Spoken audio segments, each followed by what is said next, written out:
dan mengucap syukur. Amin. Amin. Silakan duduk Bapak Ibu, Saudara sekalian. Selamat pagi, Shalom.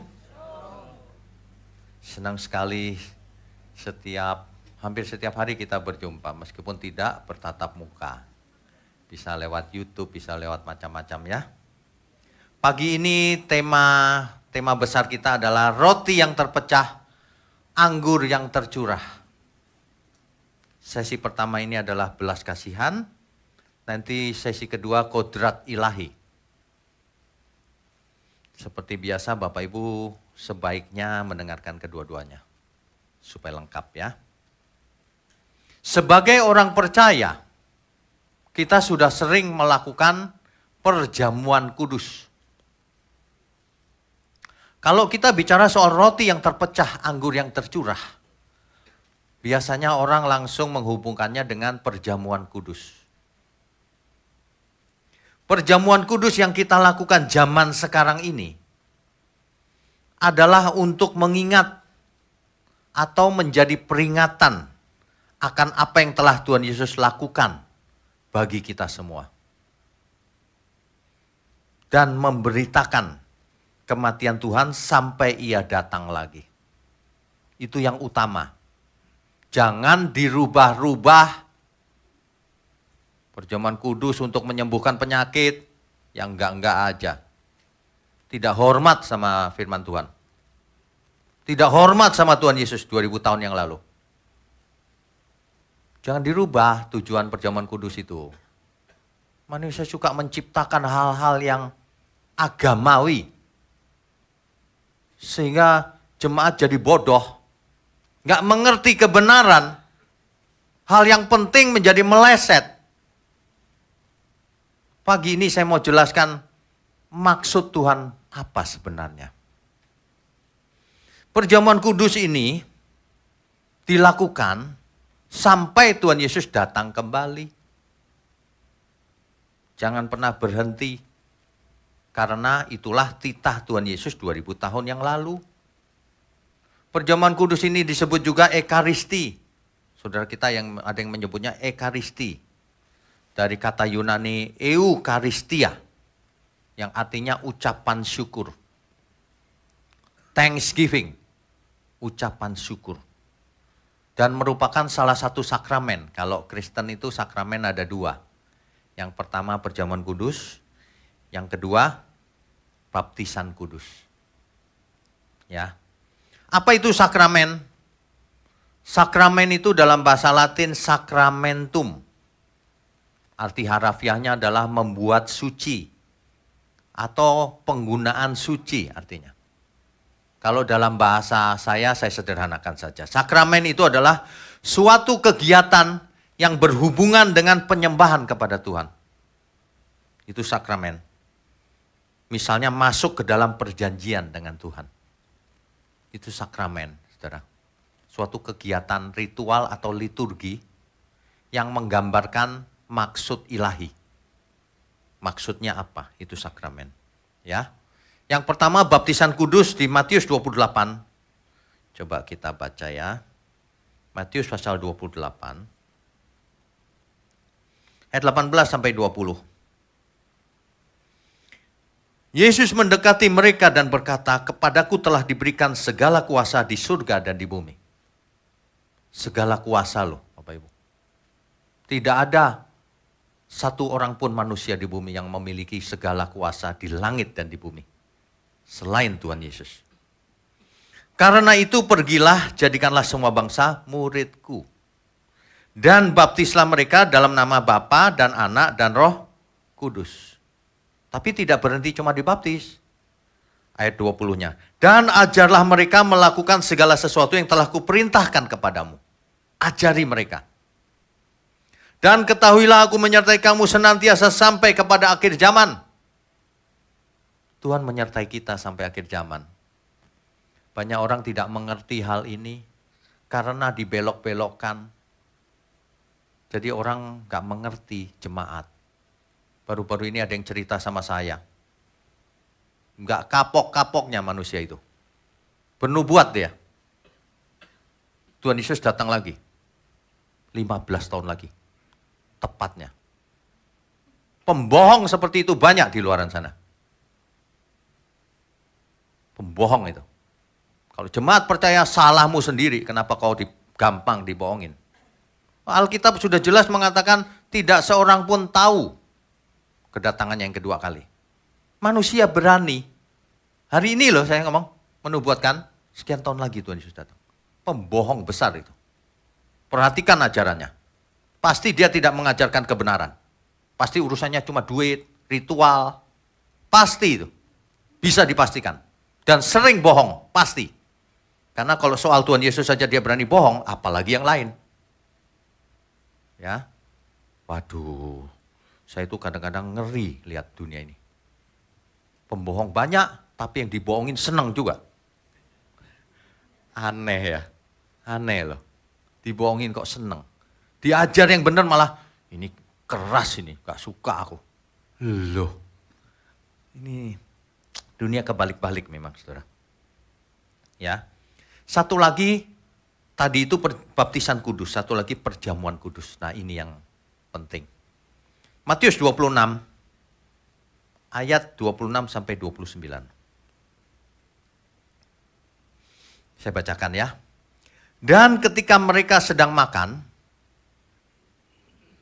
Yesus mengambil roti, mengucap berkat, memecah-mecahkannya, lalu memberikannya kepada murid-muridnya dan berkata, ambillah, makanlah, inilah tubuhku.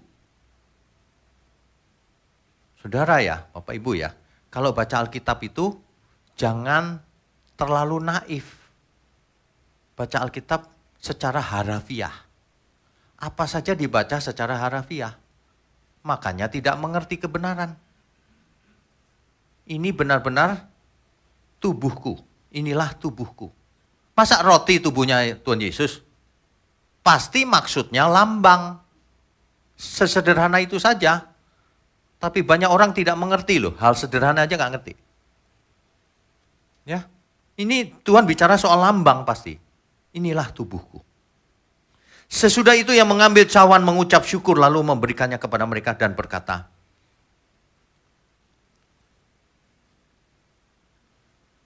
minumlah kamu semua dari cawan ini. Sebab inilah darahku, darah perjanjian. Masa anggur itu darahnya Tuhan Yesus? Anggur ya anggur. Ini sedang ritual. Artinya itu lambang. Ada orang yang berpikir gini, waktu diminum dia berubah menjadi darah Yesus beneran. Iya serius. Dan itu gereja besar. Kalau makan tubuh ini ya, pas masuk ke mulut jadi dagingnya Tuhan Yesus beneran. Ada yang begitu. Padahal jelas kalimatnya, ini pasti lambang. Mana mungkin Tuhan Yesus mengajarkan makan daging beneran. Daging manusia loh. Sebab di Taurat, wah jangankan daging manusia, babi aja haram. Ya, baca itu yang pinter. Hidup cuma satu kali. Hidup kita tergantung dari bagaimana kita mengerti firman Tuhan. Oke, tadi ayat 28 ya, 29-nya. Akan tetapi aku berkata kepadamu, mulai dari sekarang aku tidak akan minum lagi hasil pokok anggur ini. Sampai pada hari aku meminumnya, yaitu yang baru. Bersama-sama dengan kamu dalam kerajaan Bapakku. Artinya kita semua nanti ketemu di kerajaan Bapa di surga. Amin. 1 Korintus 11 ayat 23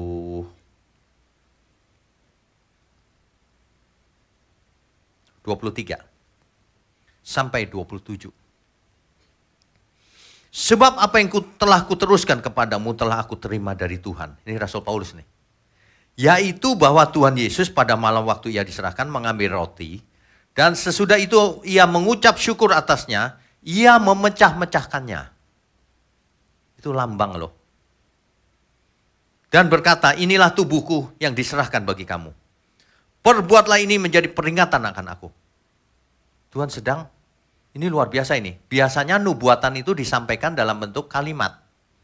Tapi ini nubuatannya disampaikan dalam bentuk perbuatan oleh Tuhan Yesus.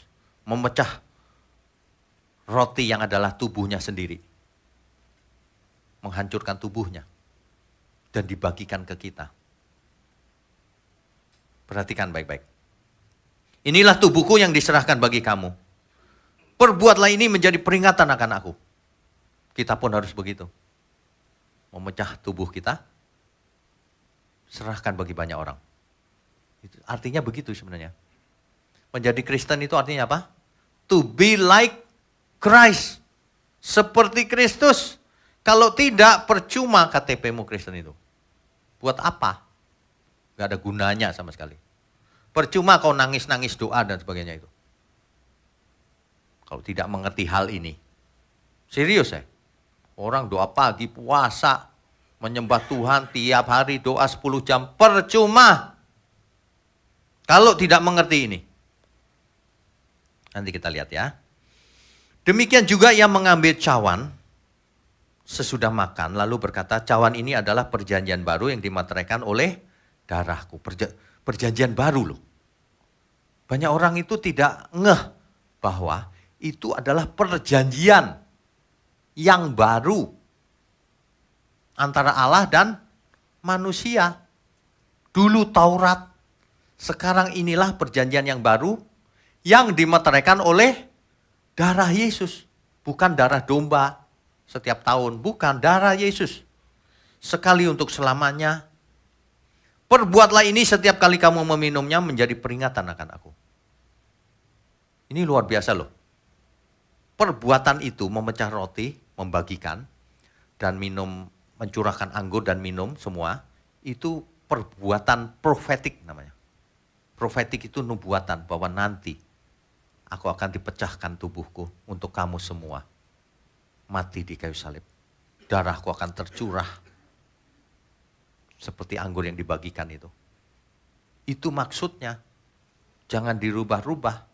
Ini maksud yang tidak ternilai harganya. Menjadi peringatan akan aku. Sebab setiap kali kamu makan roti ini dan minum cawan ini, kamu memberitakan kematian Tuhan sampai ia datang. Jadi ketika kita melakukan itu, sekaligus memberitakan kematian Tuhan sampai ia datang lagi nanti. Gitu. Ya. Padahal ini Tuhan Yesus masih hidup nih. Apa artinya? Dia mau menggambarkan nanti aku mati. Tubuhku dipecah-pecahkan, dibagikan buat kamu. Darahku tercurah. Seperti lambang anggur ini loh, diminum banyak orang. Bukan diminum secara harafiah. Itu lambang. Lambang inilah yang harus dimengerti. Makanya ayat 27. Jadi barang siapa dengan cara yang tidak bijak layak makan roti atau minum cawan Tuhan, ia berdosa terhadap tubuh dan darah Tuhan. Orang sembarangan makan roti perjamuan kudus, minum perjamuan kudus, dia terkutuk nanti. Bukan minum ininya, bukan fisiknya. Sebab itu lambang. Banyak orang minum tapi tidak melakukannya. Ini loh, mengerikan sebenarnya kalau kita mengerti kebenaran itu. Kalau orang nggak ngerti, santai-santai aja. Gampang, perjamuan kudus kan gampang. Justru itu perjanjian. Perjanjian darah yang dimateraikan oleh darah Yesus. Bayangkan itu.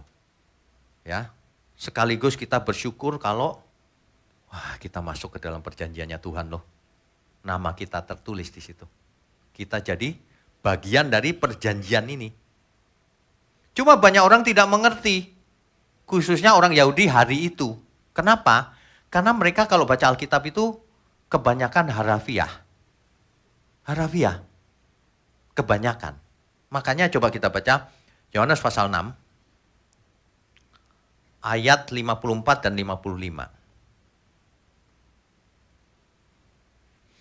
Barang siapa makan dagingku dan minum darahku, ia mempunyai hidup yang kekal dan aku akan membangkitkan dia pada akhir zaman.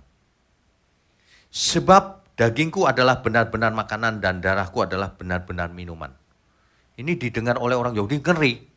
Kok ngajarin kanibalisme ya? Gitu. Disuruh makan daging sama darah. Waduh, padahal maksud Tuhan bukan itu. Nah, Ayat inilah yang menyebabkan orang-orang marah. Keras ini ajaran ini. Jadi di ayat 60-nya dijelaskan itu. Sesudah mendengar semuanya itu, banyak dari murid-murid Yesus yang berkata, perkataan ini keras. Siapakah yang sanggup mendengarkannya? Banyak yang terguncang. Murid Tuhan Yesus loh padahal. Mereka salah mengerti. Padahal itu lambang, bukan secara fisik. Nah sekarang kita mengerti, rupanya Tuhan sedang menggambarkan akan ada peristiwa perjamuan kudus. Makan roti, minum darah. Itu pun lambang lagi. Bahwa nanti Tuhan mati di kayu salib. Mencurahkan darahnya. Tubuhnya dihancurkan untuk kita semua. Dibagikan ke kita semua. Maknanya keselamatan yang dibagikan untuk seluruh umat manusia. Itu perjamuan kudus. Jangan dirubah-rubah. Jangan ada maksud lain. Ini justru yang paling benar. Ya. Perjamuan kudus ini adalah perintah terakhir Tuhan Yesus. Saat perjamuan terakhir sebelum naik ke kayu salib. Disebut orang perjamuan terakhir kan. The Last Supper. Ya. Pada waktu hari itu hari raya Paskah Yahudi. Jadi Tuhan Yesus dan para murid merayakan Paskah. Ya. Memecah-mecahkan roti itu. Minum anggur. Itu perayaan Paskah. Tapi hari itu juga perjamuan terakhir. Dan itu terjadinya di Yerusalem. Ya. Kita baca lebih tepatnya, coba 1 Korintus 11 ayat 23 sampai 26 ya. 1 Korintus 11 ayat 23 sampai 26 tadi ya. Yang tadi kita baca itu ya. Kita artikan satu persatu. Roti di situ artinya tubuh Kristus yang akan rotinya dipecah-pecahkan, artinya tubuh Kristus dihancurkan di kayu salib. Anggur artinya darah Yesus yang tercurah. Itu artinya. Ya. Nah, lakukan ini untuk menjadi peringatan. Kita melakukan itu setiap, kalau di sini sebulan sekali, jadi peringatan. Supaya kita ingat terus. Bapak Ibu Saudara berpikir nggak? Kalau itu tidak dilakukan terus, nanti ada orang yang berkata begini. Itu nggak ada itu praktek itu zaman dulu. Tapi Tuhan luar biasa. Lakukan ini. Untuk memperingati tentang aku. Jadi yang kita lakukan terus-menerus itu sebenarnya meneruskan ke generasi berikutnya. Memperingati kematian Tuhan. Sampai ia datang. Itu dokumentasi yang tidak bisa dihapus oleh siapapun. Kalau tulisan kan bisa. Kalau ini nggak bisa. Semua orang Kristen seluruh dunia melakukan perjamuan kudus. Artinya memperingati kematian Tuhan Yesus. Sampai ia datang. Itulah yang namanya tindakan profetik. Jadi yang dilakukan itu adalah tindakan profetik. Nah, ini adalah darah perjanjian. Untuk apa? Untuk pengampunan dosa. Matius 26 ayat 28. Sebab inilah darahku, darah perjanjian, yang ditumpahkan bagi banyak orang untuk pengampunan dosa. Jadi, kalau kita lakukan perjamuan kudus, lain kali hati-hati ya. Jaga hati. Setelah itu pun hidupnya harus benar. Jangan di gereja perjamuan kudus, di luar sana berantem, nipu, korupsi, selingkuh. Wah itu menghina Tuhan loh itu. Lebih baik kau nggak usah ikut perjamuan kudus. Nggak usah ke gereja kau. Rusak-rusak sekalian sana. Kalau ke gereja itu jangan nanggung. Ayo kita praktek hidup yang benar. Kan begitu. Inilah sebenarnya arti daripada perjamuan kudus. Arti dari makan daging Yesus dan darah Yesus tadi. Bukan secara harafiah ya. Nah, sayang sekali kalau orang seringkali membacanya secara harafiah jadi nggak ngerti. Sebenarnya ya yang penting untuk kita sekarang ya. Kita itu dimasukkan ke dalam suatu perjanjian yang baru. Coba kita baca lagi ya. Matius 26 ayat 28. Sebab inilah darahku, darah perjanjian yang ditumpahkan bagi banyak orang untuk pengampunan dosa. Itu maksudnya perjanjian yang baru, bayangkan. Ini sebenarnya kalau kita balik ke perjanjian lama ya, itu nubuatan Nabi Yeremia. Yeremia 31 ayat 31. Yeremia pasal 31 ayat 31. Sesungguhnya akan datang waktunya, demikianlah firman Tuhan, aku akan mengadakan perjanjian baru dengan kaum Israel dan kaum Yehuda. Ini Yeremia jauh sebelumnya penubuat.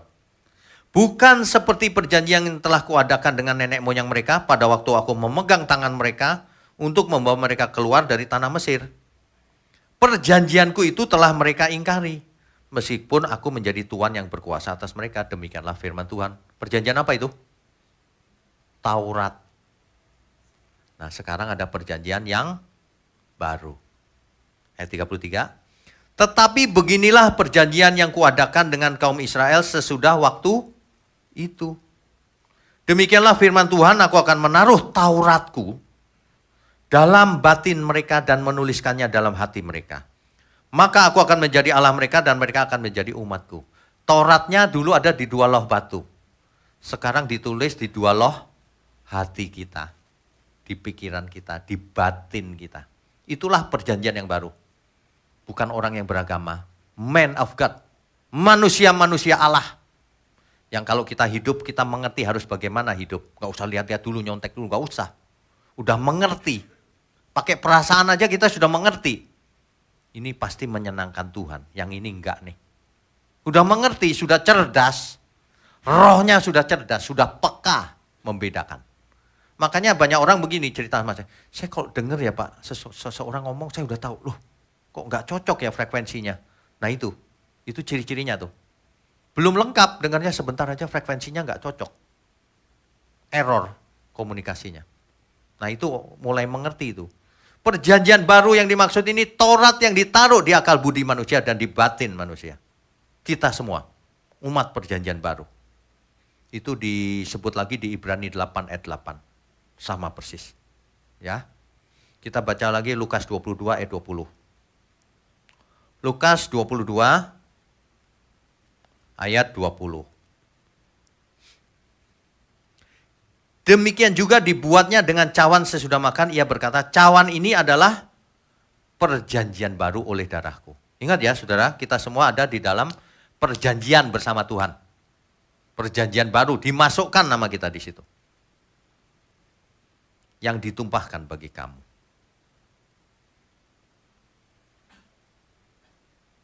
Dua Korintus 3 ayat 6. Ialah membuat kami juga sanggup menjadi pelayan-pelayan dari suatu perjanjian baru. Yang tidak terdiri dari hukum yang tertulis, bukan Taurat. Tetapi dari roh. Sebab hukum yang tertulis mematikan, tetapi roh menghidupkan. Itulah sebabnya kita harus menyembah Tuhan dalam roh dan kebenaran. Bukan menyembah Tuhan dengan cara liturgi. Bukan menyembah Tuhan dengan cara menurut syariat agama Taurat. Bukan. Dengan roh dan kebenaran. Itu maksudnya. Jadi jangan hidup menurut Taurat lagi. Biarlah itu orang Yahudi saja yang hidup menurut Taurat. Penghakimannya beda-beda, saudara. Ya. Nah, makanya ya, sebenarnya kita itu, kalau kita mengerti hal ini ya, kita ada di suatu perjanjian bersama Tuhan. Itu perjanjian surgawi loh itu. Kita mesti bertanya sama diri sendiri sekarang. Bagaimana aku harus hidup ya Tuhan kalau begitu? Bukan menurut Taurat, bukan. Jadi bagaimana aku harus hidup Tuhan? Mestinya kita itu gini, ku mau hidup Tuhan. Seturut kehendak-Mu. Mestinya begitu ya. Nah kalau orang gak begitu terus buat apa ke gereja selama ini? Bapak Ibu Saudara ya, hayati benar-benar kebenaran ini. Mestinya kita semua kan begini. Ku mau hidup seturut kehendak-Mu Tuhan. Ku mau memberi semua yang dapat ku berikan. Ku mengasihi-Mu lebih dari semua. Melayani-Mu di bumi, di surga. Saudara yang tulus, saudara. Ku mau hidup. Ku Ku mau hidup seturut kehendak-Mu Tuhan. Ku mau memberi semua yang dapat ku berikan. Ku mengasihi-Mu lebih dari semua, melayani-Mu di bumi, di surga. Kau ajarku hidup yang sungguh berarti, seperti hidup yang Engkau jalani. Anggur yang tercurah, roti yang terpecah, hidup bermakna bagi sesama. Saudara, roti yang terpecah, anggur yang tercurah, menggambarkan bagaimana Tuhan Yesus memecah-mecahkan, menghancurkan tubuhnya, mencurahkan darahnya untuk kita semua. Dan itu berarti kita semua juga demikian. Kalau Yesus mati di kayu salib, maka kita semua harus menyalibkan manusia lama kita. Katakan amin. Barang siapa tidak menyalibkan manusia lamanya, dia tidak mungkin selamat. Manusia lama itulah yang mencelakakan manusia itu. Cara hidup yang lama, yang kau warisi dari nenek moyangmu.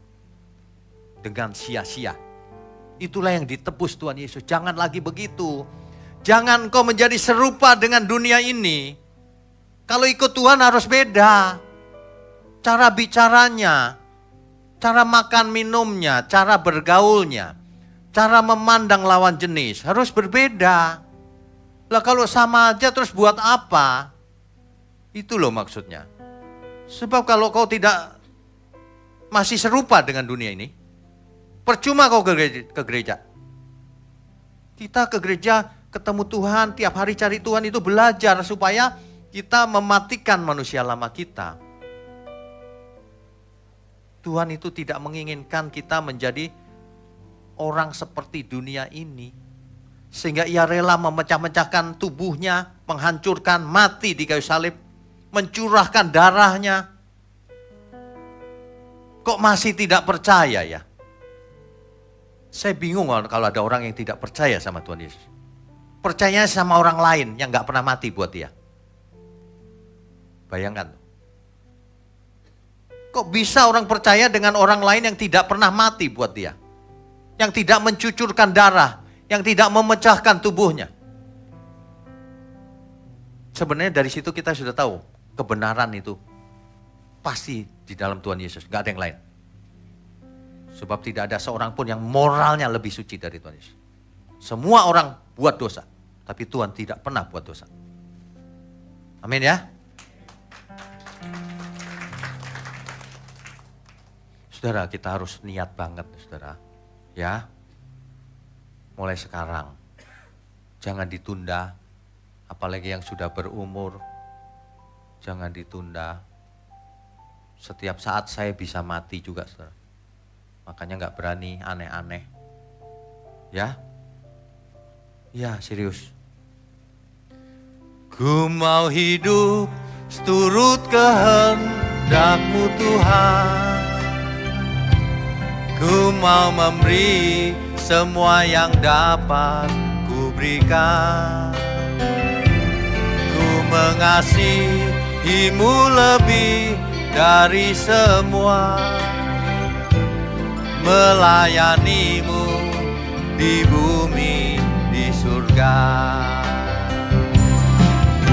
Kau ajarku hidup yang sungguh berarti, seperti hidup yang Engkau jalani.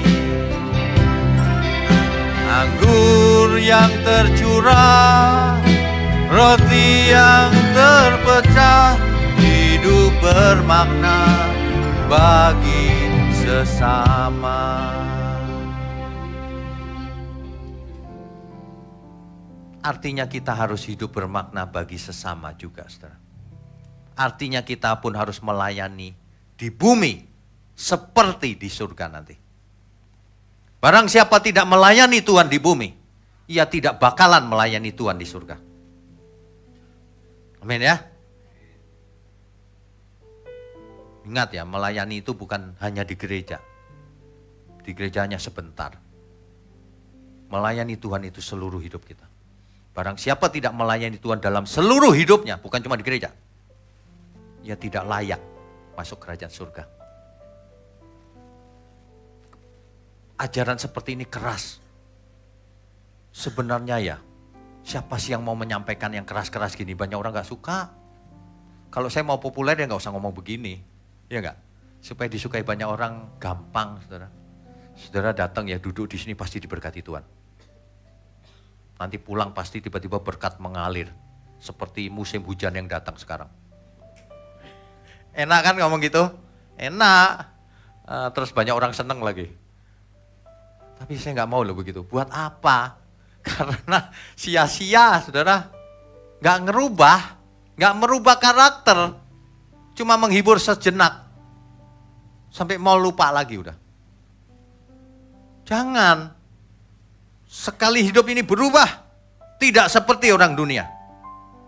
Mestinya begitu. Saudara ya. Saya ingatkan ya. Setiap saya mengajar teologi di STT. Atau saya khotbah. Atau apapun. Saya mau sampaikan. Segala sesuatu yang saudara dengar. Saudara lihat. Saudara belajar. Itu harus ada dampaknya. Kalau tidak ada dampaknya. Gak usah belajar. Artinya ajaran itu salah. Kalau kita belajar kebenaran harus berdampak. Apa dampaknya dalam hidupku kalau aku mengerti Tuhan Yesus sudah mencurahkan roti dan anggur, tubuh dan darahnya. Dan kita pun masuk ke dalam perjanjian yang sama. Artinya kita pun harus mencurahkan, menyerahkan tubuh kita termasuk darah. Itulah sebabnya ibadah yang sejati itu mempersembahkan seluruh tubuh. Bukan cuma persembahan uang, persepuluhan. Itu terlalu kecil. Itu nothing. Gak ada artinya. Itu kan aturan Taurat. Mempersembahkan seluruh tubuh. Jadilah roti yang terpecah, anggur yang tercurah. Kita harus meneladani Tuhan Yesus. Kalau enggak mau meneladani siapa? Meneladani Tuhan Yesus ya begitu. Menjadi roti yang terpecah, anggur yang tercurah, membagi-bagikan tubuh dan darah bagi semua orang. Lambang itu. Artinya seluruh hidup kita harus menjadi berkat bagi seluruh manusia di bumi. Seperti Tuhan Yesus. Artinya begitu. Ada amin, saudara? Banyak orang itu salah mengerti. Terjebak dalam kegiatan agama, ritual.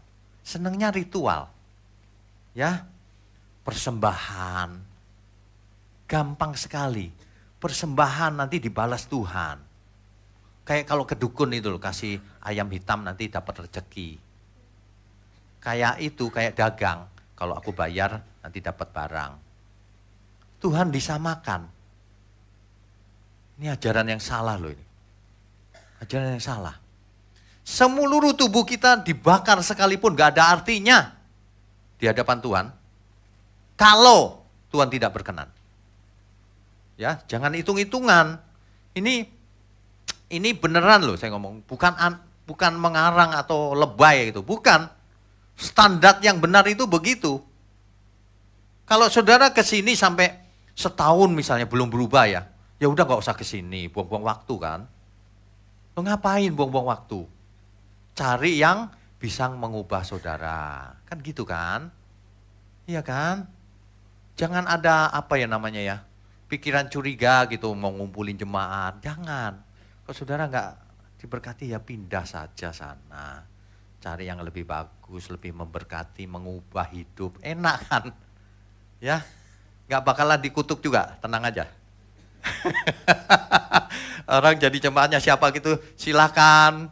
Nanti kalau ada waktu mampir sekali-sekali gitu. Nggak apa-apa kok, sama aja. Saudara di dalam Tuhan katanya begitu. Di dalam Yesus kita bersaudara. Ternyata di YouTube tidak bersaudara. Di YouTube kita bermusuhan katanya. Di YouTube itu komentarnya itu bukan komentar orang percaya loh. Itu komentar preman loh. Nggak punya etika sama sekali. Kalau nyanyi aja, dalam Yesus kita bersaudara. Yang benar. Mulut aja pinter. Ini bunyi apa? Keliung barusan. Oh, laptop. Aduh. Ya. Banyak orang terpeleset ke sana, ke permainan duniawi. Meskipun ada di gereja. Ya loh. Jemaat diarahkan ke mamon. Waduh, luar biasa ini penyesatan. Kalau kau ikut Tuhan Yesus, kau kaya raya. Ya. Kalau nggak kaya raya berarti imanmu kurang. Oh, itu ajaran macam apa itu? Justru nggak kaya itu bersyukur. Karena orang kaya tuntutannya lebih besar. Kaya nggak apa-apa, tapi harus melayani Tuhan lebih lagi. Suaranya bagus, harus dipakai untuk Tuhan. Kemampuanmu apa? IT, pakai untuk Tuhan. Kan begitu harusnya. Belum disuruh mencucurkan darah. Bisa dikit aja sombong. Punya dikit aja pelit. Enggak berubah akhirnya. Gereja mestinya, gereja yang benar itu tugasnya itu mengubah manusia lama menjadi manusia baru. Menjadikan setiap jemaat muridnya Tuhan Yesus. Mestinya begitu. Loh kok permainan? Persepuluhan lah, apalah. Intinya duit melulu. Itu enggak mengubah orang. Yang terpenting ketika kita datang kepada Tuhan, itu belajar menjadi roti yang terpecah, anggur yang tercurah. Belajarlah saudara. Dulu waktu saya masih muda, saya nggak ngerti loh itu. Beneran. Tapi ketika mulai tua, ya juga ya. Kalau hidupku ini nggak jadi berkat buat orang, lah terus buat apa? Terus nanti mati, terus hilang. Sia-sia loh. Coba saudara ya, belajar. Apa yang harus kucurahkan ya untuk banyak orang ya? Harus. Ini bagaimana ya membahasakannya? Saya selalu kesulitan untuk melakukan impartasi. Kalau cuma knowledge atau pengetahuan gampang saya ngomong. Tapi kalau supaya semangatnya itu masuk gitu, itu sulit tuh. Apalagi dengan dunia yang makin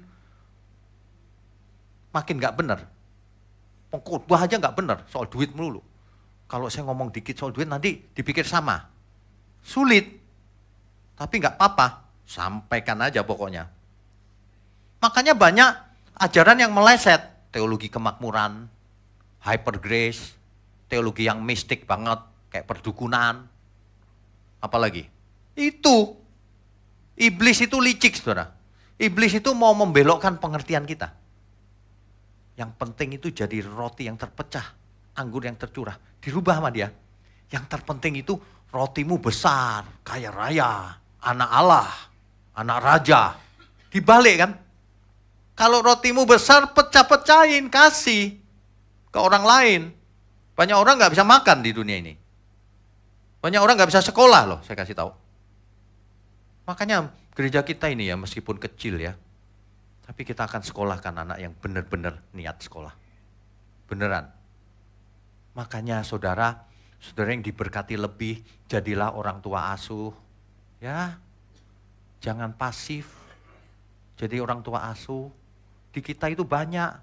Yang kita sekolahkan juga banyak. Yang di sini nih yang gereja kecil gini. Cuma kita nggak cerita aja. Saudara kalau punya lebih, ikut jadi orang tua asuh. Tuh, kurang apa lagi? Udah jelas.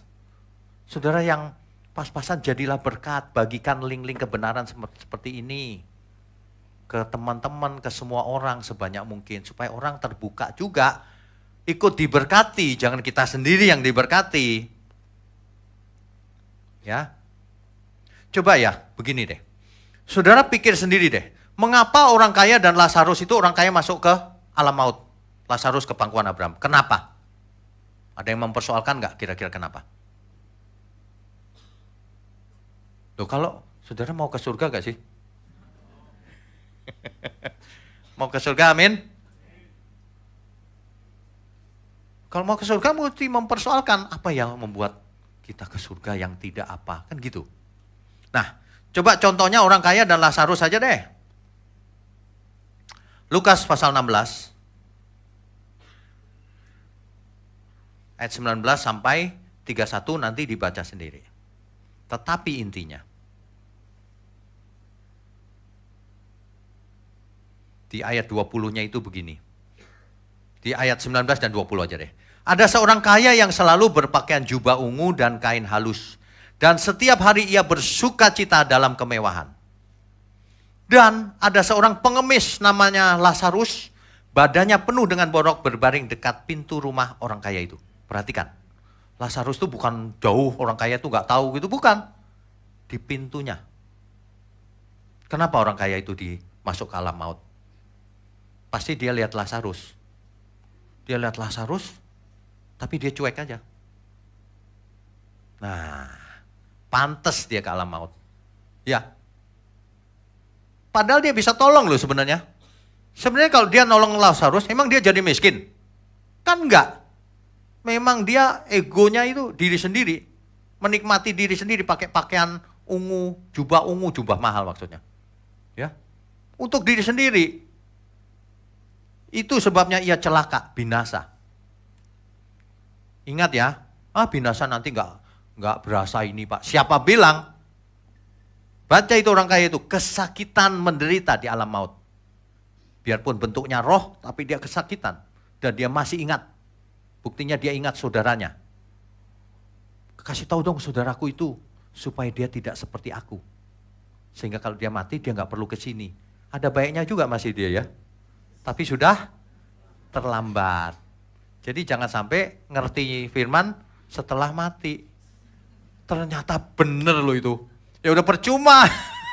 Meraung-raung udah percuma. Mau meraung-raung, pura-pura mati. Gak bisa mati. Selamanya. Aduh, gimana ya. Saudara pokoknya jangan curiga lah. Kita gak cari apa-apa di sini. Ya itu tadi, kalau saudara mau pindah silahkan. Saudara mau kasih persembahan ke tempat lain, silahkan. Tapi saudara berubahlah. Sehingga nanti kita ketemu di surga. Jangan sampai nanti saya ke surga gitu, gak ketemu. Loh di mana itu ya? Lagi absen. Ya, saudara itu jadi anggur yang tercurah, roti yang terpecah, dimanapun. Kan gitu. Aduh. Satu lagi, saudara pikir kenapa Tuhan Yesus menyampaikan suatu perumpamaan tentang orang Samaria yang baik hati? Kenapa kira-kira? Dicatat ya, Lukas pasal 10 ayat 25 sampai 37, nanti dibaca. Ketika itu, orang Yahudi kan tidak suka sama orang Samaria. Karena Samaria itu orang Asyur. Jadi Samaria ibu kota dari Israel Utara. Orang Asyur menaklukkan Samaria. Orang Samaria diangkut semua ke Asyur. Diganti dengan bangsa asing termasuk Asyur. Jadi bagi Yahudi Asyur itu musuh. Padahal nggak begitu harusnya. Nah, hari itu ada seorang yang di tengah jalan dirampok, digebukin, mau mati. Lalu seorang imam Lewi lewat. Dia lewat begitu saja. Kenapa? Kenapa suku Lewi itu lewat begitu saja? Karena dia pikir itu sudah mati. Kalau dia pikir itu sudah mati dan tergeletak di tengah jalan, itu orang yang terkutuk menurut hukum Taurat.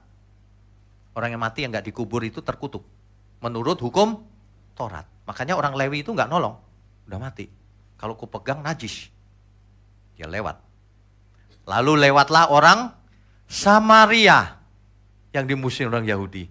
Dia lihat, waduh, timbul belas kasihannya. Dia tolongin loh.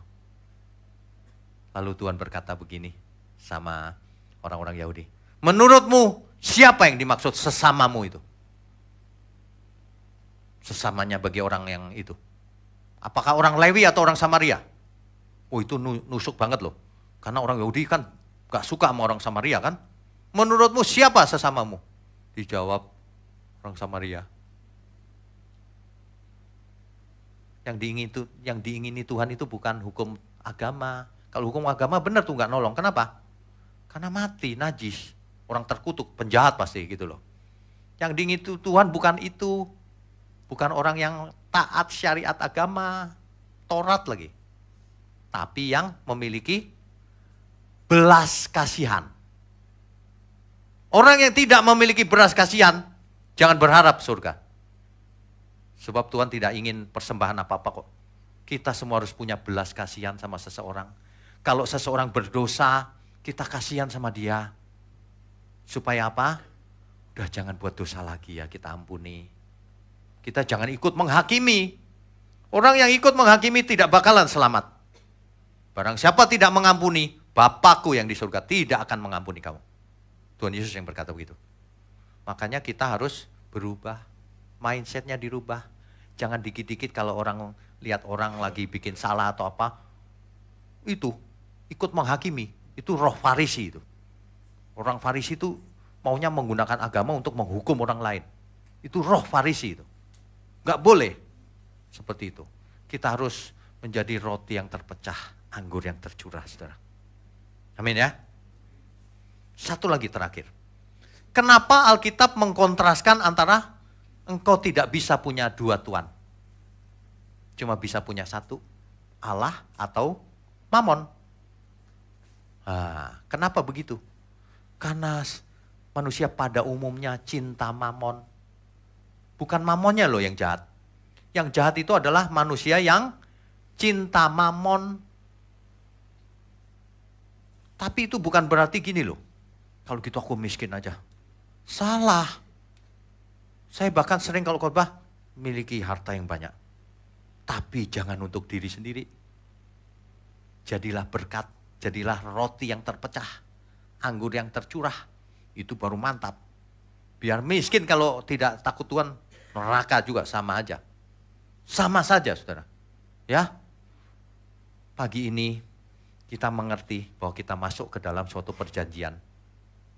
Harus menjadi roti yang terpecah, anggur yang tercurah. Kalau kita memanggil dia Tuhan. Lukas 16 ayat 19 sampai 31. Itu tadi orang kaya dan Lazarus tadi. Nanti dibaca sendiri di rumah. Ya.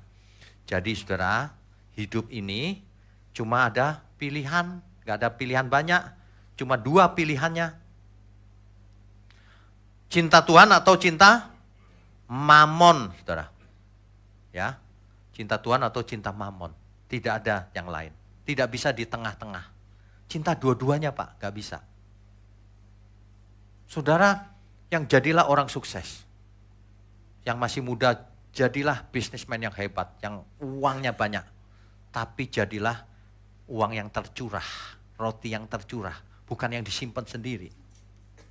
Itu binasa orang seperti itu. Ya. Yang diinginkan Tuhan adalah belas kasihan. Bukan ritual agama, bukan liturgi, bukan persembahan. Bukan, saudara. Yesaya pasal 1 ayat 13 sampai 17. Yesaya pasal 1 ayat 13 sampai 17. Perhatikan ini, Tuhan pernah marah begini marahnya. Jangan lagi membawa persembahanmu yang tidak sungguh, sebab baunya adalah kejijikan bagiku. Gak suka Tuhan persembahan. Lagi pula kalau kita berpikir sederhana ya, Tuhan buat apa uang? Tuhan buat apa semuanya? Gedung. Loh, seluruh alam semesta milik Tuhan?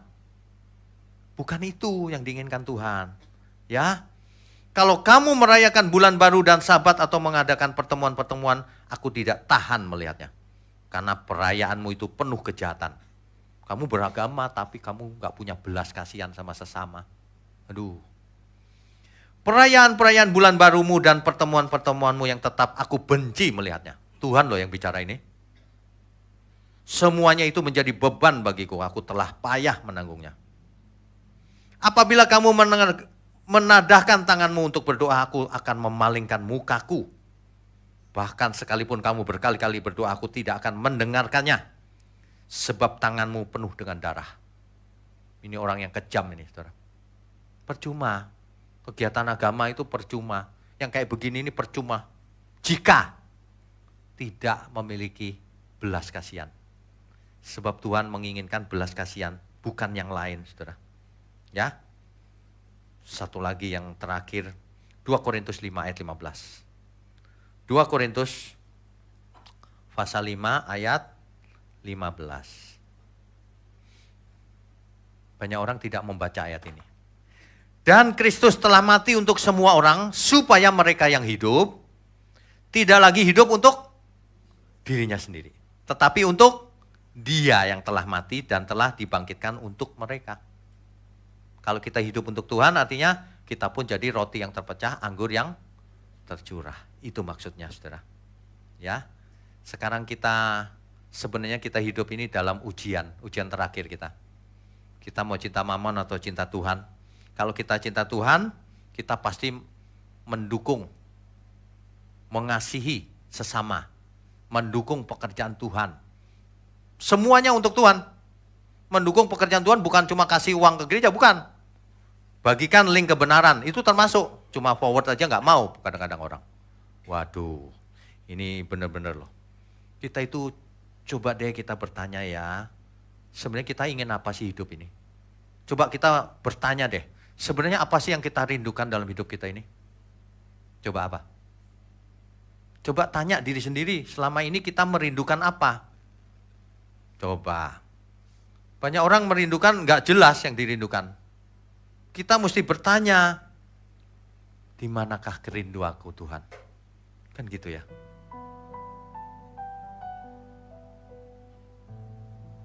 Coba saudara kita hayati benar-benar ya.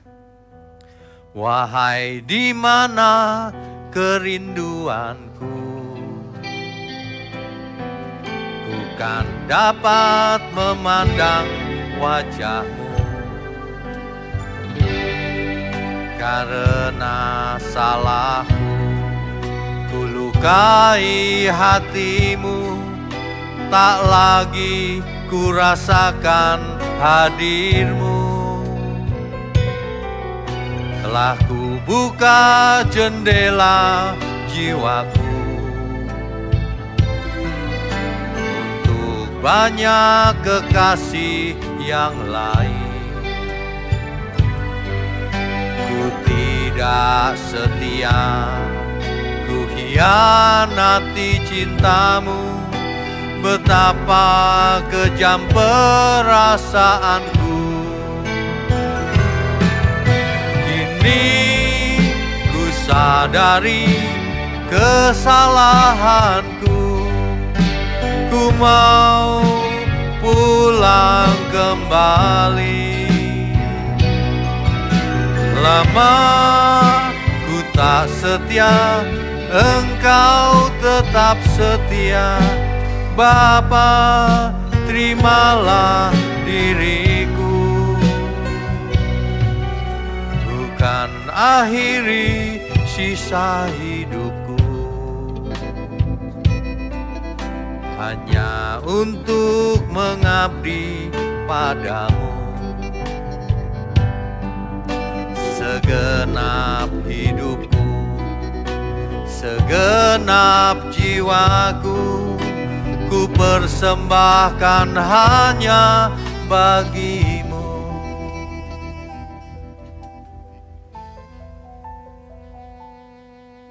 Bapak Ibu Saudara sekalian, siapapun kita harus memilih sebelum kita menutup mata. Menjadi roti yang terpecah dan anggur tercurah itu artinya segala waktu yang kita punya ini persembahkan untuk Tuhan. Pecah-pecahkan untuk menyenangkan Tuhan. Investasikan untuk menyenangkan Tuhan. Jangan melakukan hal-hal yang tidak berguna sama sekali. Mulai hari ini dibuang saja kegiatan yang tidak ada gunanya. Melamun seharian. Ngapain coba? Udah tua masih suka melamun. Apa sih yang dilamunkan? Pacar lama. Udah gak perlu, gak ada gunanya ya. Main game seharian, gak ada gunanya sama sekali. Sekali-sekali bolehlah 15 menit saja. Main game dari pagi sampai malam mau jadi apa nanti? Iya kan? Nonton yang gak bener. Buang waktu, bukan cuma buang waktu, merusak pikiran. Merusak perasaan. Gak usah dilakukan hal-hal yang tidak berguna itu. Yang masih muda katanya mau sukses. Gak usah melakukan hal-hal yang gak berguna. Belajar bisnis yang benar. Takut akan Tuhan. Mantap hidupnya. Jadi berkat bagi semua orang. Kita beri kemuliaan untuk Tuhan. Ya, luangkan waktu. Bukan luangkan. Pakai seluruh waktu kita. Untuk menyenangkan Tuhan. Untuk melakukan hal-hal yang memberkati banyak orang. Pakai dana yang ada untuk memberkati banyak orang. Ya, kalau dananya banyak untuk bikin proyek pekerjaan Tuhan yang besar. Sebelum mati, saya itu membayangkan ya, sebenarnya di bank itu ada banyak rekening, uangnya banyak. Tapi dormant, ngerti dormant gak? Dormant itu tidur, gak kepake. Kenapa? Karena yang punya sudah mati. Itu gak masuk surga loh orang itu. Uang dibiarkan nganggur. Ya, mati aja gak mau ngasih. Makanya sebelum mati semua kasih ke Tuhan. Apa ya, aku mau bikin apa ya. Banyak orang itu curiga kalau saya ngomong gini. Tidak. Misalnya contoh sederhana. Kita suatu hari mau bikin panti jompo misalnya ya. Itu salah satunya tuh. Wah, mau ngumpulin duit nih. Sorry ya. Kau sendiri yang bikin. Gak usah nama kita, gak usah gereja kita. Kau bikinlah. Tapi nanti kalau kita ada jemaat yang perlu kita kirim, tolong diterima juga. Silakan diurus. Nanti kita handle kerohaniannya supaya sebelum menutup mata sudah mengerti hidupnya. Hidup ini milik Tuhan. Kan enak ya. Begitu. Gak harus kita. Bikinlah, saudara. Yang uangnya banyak, bikin. Kalau curiga sama kita, nggak percaya juga, bikin sama gereja lain. Kurang apa lagi? Tapi jangan uang itu dormant di bank. Tidur selamanya karena nggak ada yang punya. Yang punya udah mati. Wah, itu sia-sia banget loh. Makanya ya, manusia itu punya rencana. Sebelum mati, pakai waktu, dana, keahlian, semuanya pakai. Jangan disimpan ke kubur nanti. Dan orang seperti itu, seperti orang kaya itu. Tidak mau memecahkan rotinya. Tidak mencurahkan anggurnya. Gak bakalan ketemu Tuhan. Ya, hari ini paling sederhana, saudara bagikan link kebenaran seperti ini. Nanti orang mengerti, iya juga ya. Gitu. Sudahlah, saudara sudah umur berapa, khususnya yang sudah berusia nih. Cukup. Saudara sudah usia berapa? Masa masih mau pakaian bagus, tas mewah? Aduh, sudah sebentar lagi check out masih pikirannya begitu. Iya benar. Saudara tahu gak? Ini bukan sengaja loh. Saya tadi mau berangkat. Saya lihat batik saya, luntur semua. Ini luntur loh, kalau diperhatikan ini saking cahaya aja nih gak kelihatan. Kalau di bawah kelihatan, luntur semua. Ah biarinlah, emang kenapa luntur? Gak masalah kok. Saya ngomong beneran, cuma istri saya kadang-kadang itu. Gantilah gitu. Itu kaos sudah jelek masih dipakai terus. Biarin, enak. Makin jelek makin enak loh, bener gak? Iya, adem kan? Iya. Dulu istri saya, ini membuka rahasia dikit. Dulu istri saya baru kenal sama saya. Dia bisik-bisik sama temennya tau gak? Itu kerjanya apa sih? Kok kaosnya di sini sampai berudul? Berudul tau gak berudul? Itu loh. Kaos saya yang di sini berudul, saya pakai aja. Dia bingung, ini pelit apa nggak punya duit nih? Aduh, orang-orang nggak tahan liatnya. Saya kebangetan juga sih. Saya malas suruh cari-cari soalnya. Ini biarin, luntur juga biarin aja. Nggak pengaruh kok, khotbah tetap khotbah. Mestinya masuk pastor in style nih. Tapi kebalikannya. Kebalikannya biasanya mewah-mewahan kan. Ini ini waduh, mengerikan ya. Orang yang sudah mengerti kebenarannya, gak mungkin begini. Ada orang susah gitu, tega gitu, gak mungkin. Aduh, kenapa dia begitu ya? Aduh, gak mungkin dia tega sama orang tuanya itu, gak mungkin. Gak mungkin orang tua tega sama anaknya, gak mungkin. Kalau orang sudah mengerti ya, dia perlu, di hatinya itu penuh belas kasihan. Apa yang bisa kulakukan ya? Kalau saudara belum seperti itu, cepetan bertobat. Jangan sampai gak mengerti kebenaran, gak berubah. Orang yang tidak berubah ya jadi Kristen sih, tapi agamawi aja, agama doang gitu. Tapi gak berubah karakternya. Padahal Tuhan Yesus kasih contoh loh. Wah, mestinya kita menjadi seperti dia. Dan ketika kita menjadi roti yang terpecah, anggur yang tercurah, sinarnya terang, saudara. Dilihat banyak orang. Dan semua orang akan memuliakan Tuhan Yesus. Amin, saudara. Kita belajar yuk, saudara. Ya. Yang paling praktis bisa dilakukan tuh gini loh, saudara. Saudara yang punya lebih, dukung pekerjaan Tuhan. Gak harus di gereja ini, di mana saja. Jangan gak dukung. Kalau pas-pasan, bukan dukung dana. Suaranya bagus, ayo jadi singer, jadi WL. Apalagi yang pintar IT, ayo ikut melayani di multimedia. Ayo jangan minggu-minggu mall dari pagi sampai sore. Buang waktu, bener gak penting banget itu mah. Oh iya bener. Aduh, ayo ikut. Enak loh punya komunitas itu. Di dalam Tuhan lagi. Bisa saling belajar, saling impartasi spirit. Jadi keluarga Allah di bumi. Kan begitu mestinya ya. Kita menyambut Natal. Oh ya lupa, ini. Saudara, jangan lupa ya hari ini terakhir. Yang mau hadir Natal, ambil tiketnya. Yang hijau ini 17 Desember. Yang tanggal 25 yang merah. Harus pilih jamnya jam berapa supaya nggak numpuk di satu jam tertentu. Ya, gratis. Tiketnya harus segera sekarang. Kemudian kalau yang mau buat persembahan Natal boleh, sudah ada amplopnya, silakan diambil. Ini kenapa lecek ya? Mungkin ada orang ambil terus nggak jadi kali ya. Saudara ikutan ya mendukung pekerjaan Tuhan. Kita nanti akan tingkatkan kualitas kita ya, kita mau beli satu kamera lagi dan sebagainya lah. Saudara yang punya kemampuan teknisnya, kasih masukan ke kita. Yang punya kemampuan dana boleh ikutan, yang enggak juga enggak apa-apa. Positif aja gitu saudara. Ya, enak. Hidup di dalam Tuhan itu enak, bukan harus begini, harus begitu. Saudara yang punya laptop bekas atau apa, kumpulkan di gereja. Tapi ya jangan yang hancur ya. Yang rusak sedikit nggak apa-apa, nanti kita perbaiki, kita gedein, kita renovasi, jadi baru kita bagikan ke banyak orang. Dulu kita pernah, setahun atau 2 tahun yang lalu ya, kita bagikan 50 laptop ke mahasiswa-mahasiswa. Nah sekarang kalau masih ada boleh silakan. Ya, laptop, pakaian bekas, apa sajalah, jangan disimpan saudara. Disimpan tuh buat apa sih? Saya kadang-kadang bingung loh. Ada orang yang sukanya nyimpen gitu. Kaleng, botol bekas. Kadang-kadang ada bungkus rokok di koleksi. Buat apa sih?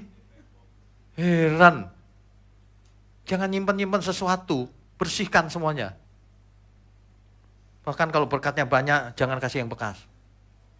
Ya, kan gitu. Sekali lagi jika saudara nggak percaya sama gereja ini, kasih gereja lain supaya saudara berkenan bagi Tuhan. Gitu doang. Gak ada urusan sama kita soal duit. Yang penting saudara jangan binasa. Itu sedih loh, kita lihat orang mati tapi dia nggak ngerti kebenaran. Sedih banget. Ya. Terima kasih untuk saudara yang sudah, apa ya, ini pohon Natal nih dari jemaat loh. Pohon Natal, bagus ya. Terima kasih semua yang mendukung. Meskipun kita tidak besar seperti ini, tapi kita harus jadi keluarga di dalam Tuhan ya. Amin ya. Amin, kita beri kemuliaan untuk Tuhan. Saya undang semua untuk bangkit berdiri.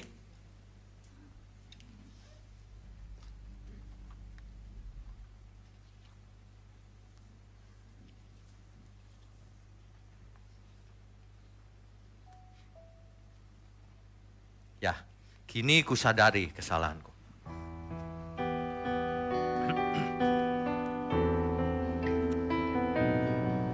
Kini kusadari kesalahanku, ku mau pulang kembali. Lama ku tak setia, Engkau tetap setia.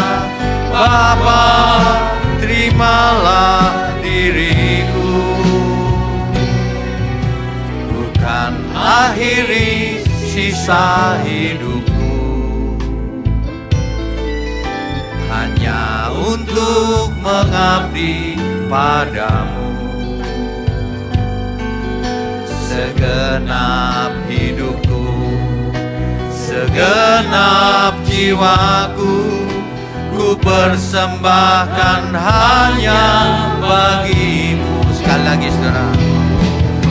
Ini ku sadari kesalahanku, ku mau pulang kembali. Lama ku tak setia, Engkau tetap setia. Bapa, terimalah diriku. Bukan akhiri sisa hidupku hanya untuk mengabdi padamu. Segenap hidupku, segenap jiwaku, ku persembahkan hanya bagimu. Bapa kami yang di surga, terima kasih untuk teguran firman-Mu ini Tuhan. Biarlah kami boleh menjadi roti yang terpecah, anggur yang tercurah. Sebelum kami menutup mata, ajari dan ingatkan kami terus Tuhan. Seperti bagaimana Tuhan Yesus hidup, mencurahkan seluruh hidupnya untuk menyelamatkan kami. Kami mau pakai hidup kami di sisa umur hidup kami ini menjadi roti yang terpecah, anggur yang tercurah. Terima kasih untuk pelayan-pelayan Tuhan. Pagi hari ini Engkau berkati mereka Tuhan, keluarganya, agar mereka melayani Tuhan sampai selama-lamanya, bahkan sampai kerajaan surga. Juga seluruh umat-Mu di tempat ini, mohon curahkan berkat-Mu atas kami semua. Amin. Juga semua yang ada di ujung-ujung bumi. Mari saudara, Bapak Ibu, angkat tanganmu tinggi-tinggi. Kami sambut segala berkat, baik berkat jasmani maupun berkat rohani. Sehat, umur panjang, hikmat, marifat turun atas kita semua. Hati yang penuh belas kasihan turun atas kami semua. Di dalam nama Bapa, Putra, dan Roh Kudus. Haleluya, semua yang percaya katakan amin. Amin. Silakan duduk Bapak Ibu. Ada saudara sekalian, bicara soal kebenaran, setiap orang merasa benar. Makanya semua kecap di nomor satu kan. Ada orang yang mengatakan saya paling benar, ini paling benar, itu paling benar. Mana sebenarnya yang paling benar? Oleh sebab itu hadiri seminar 7 natur kebenaran dan aplikasinya. Seminar ini wajib dihadiri oleh para teolog, apologet, pengkhotbah, bahkan oleh para jemaat sendiri. Agar kita bisa membedakan manakah yang benar, manakah yang salah. Inilah alat uji kebenaran yang sangat objektif dan alkitabiah. Pastikan saudara ikut dan ajak seluruh saudara dan sahabat-sahabat. Bapak-bapak dan ibu-ibu yang terkasih dimanapun berada, yuk kita belajar pelajaran Alkitab bersama secara online. Setiap hari Rabu jam 7 malam bersama pendeta Bapak Wignio Tanto secara online, bisa melalui Zoom. Tetapi kita harus mendaftarkan dulu ke nomor berikut ini. Selamat bergabung dan Tuhan Yesus memberkati.